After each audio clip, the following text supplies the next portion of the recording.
Grab your popcorn, kick back and relax, because it's time for some more Karnage. So, in today's video, I have something really cool to show. So, you may have noticed that on YouTube as of late, a lot of people have been posting videos on Bullit. In particular, a strategy used with Zookas, sometimes mixed with a few heavies, but generally with Zookas only. We've seen some pretty nutty replays shown through like Crazy Turtle's channel. I've also seen quite a few through Master Morty and PSC Life, that's the other one. So, if you haven't seen this strat yet, I'm going to be showing you some player versus player examples of it. This is generally how a lot of people now are practicing this strategy, and you'll notice that a lot of people have been posting this. The reason why this is, or the reason why I believe this is because the updates that's coming at the end of March pretty much is going to nerf Bullit, or so Supercell says. We don't know how well of a job they're going to wind up doing of this, so it's sort of like, let's just post what we can of this while we can. So, that's why I'm posting as well. And, yeah, let's just jump into it, guys. So, a person from my task force, well, the task force I'm in, rather, has been kind enough to share 5 different attacks. Now, one of the things that I like about this is it's not like he's using a great stack of Zookas to do this. It's only like 60 or something, so that's really quite nice. And his landing crafts aren't fully upgraded either. So that's one of the things I really like about this. Just to note, there's a few things I want to note here, and I'm going to pause the replay just so I can go through that. The timing that we drop Bullit, in respect to how far the walk is going to be, because keep in mind that like while Bullit does walk at a similar speed to Zookas, it is slightly faster. So we have to time it so that Bullit is ahead of our Zookas. We shock it. Then the reason why we shock it is so that when we flare, because if we just group them up in one spot and then flared the core straight away, Bullit is going to be too close to our Zookas, and when Bullit takes all this damage, we're going to lose Zookas from splash damage. So, one thing that we have to do is we have to re-flare to move our troops somewhere else, just a little bit further away from Brick, and then we flare the HQ. And when we taunt, this means that everything like rockets and machine guns and everything that's close to Bullit gets taken by taunt, and nothing targets our Zookas. Now, something to note is things like machine guns. If, say, I was to park Bullit just in front of this rocket, this machine gun would be out of range. So if I was to park my Zookas where this boom mine is, even though taunt would be in range of this machine gun, and it would show above it that it is being hit by taunt, you'll notice that the machine gun will actually ignore trying to hit Bullit because it's out of range of him, and instead of freezing like it should, it'll actually target your Zookas instead 9 times out of 10. So that's just something to be aware of. That if you park your troops too far away from Bullit, that is a very likely scenario of something that can happen to you. But primarily we use this to tank the shots from rockets and shock launchers and stuff of that nature. So, anyway, that's the description and stuff like that out the way. So this base, no ice. So we're just going to go down here. He double smoked the landing as a result of the splash that's on the beach. Keep in note that the furthest point of his smokes overlap his landing crafts, like where his troops are walking out of it. You can use like this water shore here, where the water meets the rock, as a sort of like a visual guide to help you if you're zoomed out enough to see that. You can use that as sort of a guide on where to post. Yeah, where to put the smokes. So he's taken out the mines. He does have true pals, so he can take the damage from one mine. Paying very close attention that this mine doesn't hit him. It does, but not enough to cause him too much grief. So, I mean, not the cleanest walk in terms of mines. Let's just pause that. See, he was lucky here. See, this machine gun is not in range of bullet, and it actually freezes. Now, I've seen plenty of warrior attacks where that does not happen, and the machine gun actually starts hitting your warriors. And there actually is threads about this on the forums from a few people, where they've shown like visual evidence, and it was like a whole detailed thread about it somewhere as well. Of taunt not working completely the way it should. I mean, sometimes it does, but not all the time. No, that wasn't my replays, was it? So, 4 of these attacks are bases without ice, and you can see that these are unboosted hits with only 66 Zookas, so not a full loadout by any means. So, barraging here, because that's obviously where he planned to park his troops. I'm guessing he was hoping he was going to take out that machine gun, maybe. But he didn't, so that's not really too much of a problem. It'll get hit by taunt anyway. So he does have rockets in range of his launch. This hot pot wasn't, but it will cause him a lot of grief if he peeks.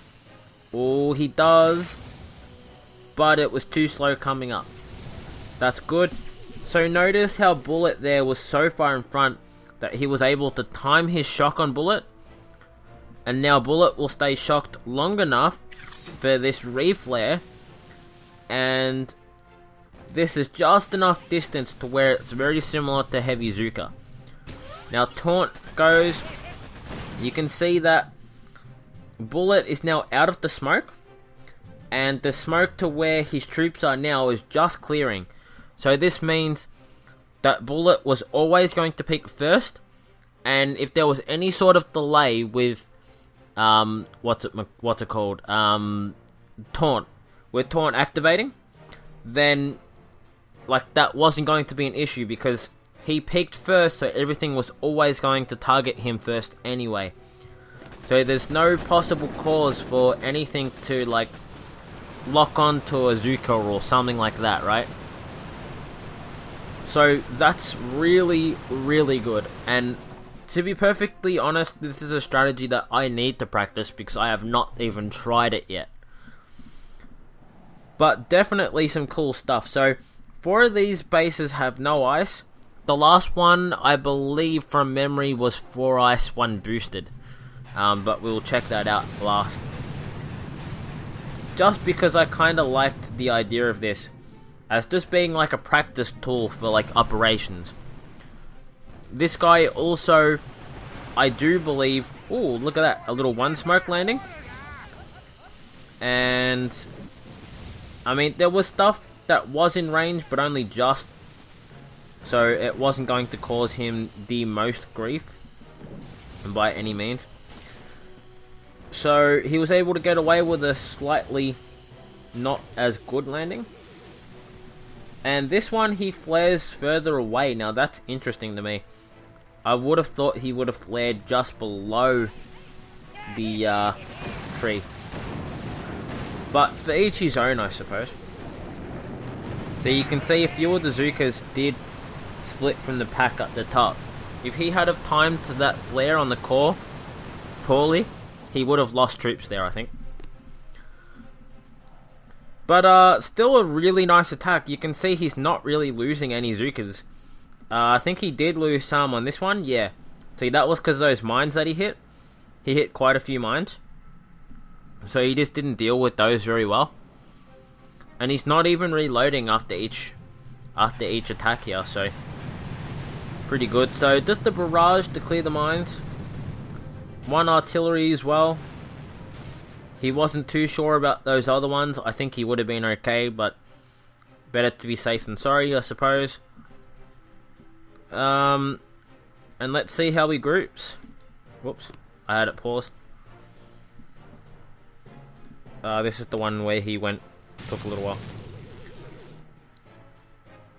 That was kind of weird that he hit that, decided to target that mine. So you can see he's really unsure right now on how they're going to spread around that boom cannon when he deploys. So I'm guessing that's why he decided just to spend that extra bit trying to target. Yeah, see, if he hadn't have destroyed it, those Zukas definitely would have walked around the left side and lost a whole bunch. I think if he had deployed more to the right, he could have grouped them up closer to the boom cannon with a flare and then flared up. But, you know, it is what it is. I definitely think he could have got away with it, but better to be safe than rather than sorry. So, the same strat pretty much here. No shields, unfortunately, but to be perfectly honest, I think even if he had a shield, like, it wouldn't have made much of a difference. He probably would have had the GBE for another taunt anyway. So I believe, was that the one we just watched? Yeah, it was. Okay, so the last one here is the ice base, so we'll just look at that a little bit closer. And the kill spots, you'll notice, the one where he's picking, he's always picking a spot where everything's going to get hit by taunt. And his Zukas are going to be really safe. So, without really looking at this, where would you say he's going to park? So, I'm noticing two spots immediately right off the bat. So, he's not going to park below the HQ because there's nowhere where taunt's going to get everything. Because remember, we want to get this rocket, we want to get that rocket, the shock launcher. So if he parks below the HQ, to be perfectly honest, I think this one would not be hit by taunt and it would start hitting his Zukas. This mortar probably would not be in range, would hit his Zukas, so that's bad. So the ideal spot for Brick is going to be to the left of the HQ. Now, he has two possible spots where he can park his Zukas. He can either park it just below this flamethrower, or he could park it like actually above the machine gun, or he could park it to the right of this flamethrower. And I guess it's really going to come down to personal preference. To be fair, everything's would be hit by taunt in that area anyway, but I'd say this area over here would more likely be the safest spot. So let's see what he does. And we will look at the ice quickly too. So you can see he has 1, 2, 3, 4 ice there. I don't think he has, yeah, so he has a green one up there. That was his 10th statue. So 4 ice, 1 boosted, and the health one being boosted. So without a shield, I mean, this is the hardest base he's probably going to spawn. And not a lot of bases with shields spawn this low in VP. So you can see he's done a slightly different style of landing here. He sort of tried to push his luck a little bit with his smoke placement on his right landing crafts. But pretty cool. Bullit is getting deployed last, which is generally what he's been doing. He's grouped up there. He knows that this walk, Bullet's going to get further enough ahead that it's not going to be an issue. He's just going to have to time that shock pretty nicely so he doesn't get any of his Zukas. And he does time it really well. Doesn't get any Zukas with that shock, even though they were pretty close to Bullet at the time. And he did park to the right here. Now, if I had to guess, I'd say that was just so like there wasn't any one-shot buildings down here that might pick off 1 or 2. That might not have been in range of taunt. And anything that didn't get in range of taunt, like this rocket, that rocket there wasn't hit by taunt. So you can see, if he had have parked to the, like below that machine gun, that flamethrower, he would have wind up losing a lot of Zukas to that. So definitely one of the better spots, I think. So you're just parking it in a smart spot to where anything that's out of range of taunt, because taunt doesn't have a massive range, anything that's out of range will just naturally target Bullit anyway because he's the closest troop.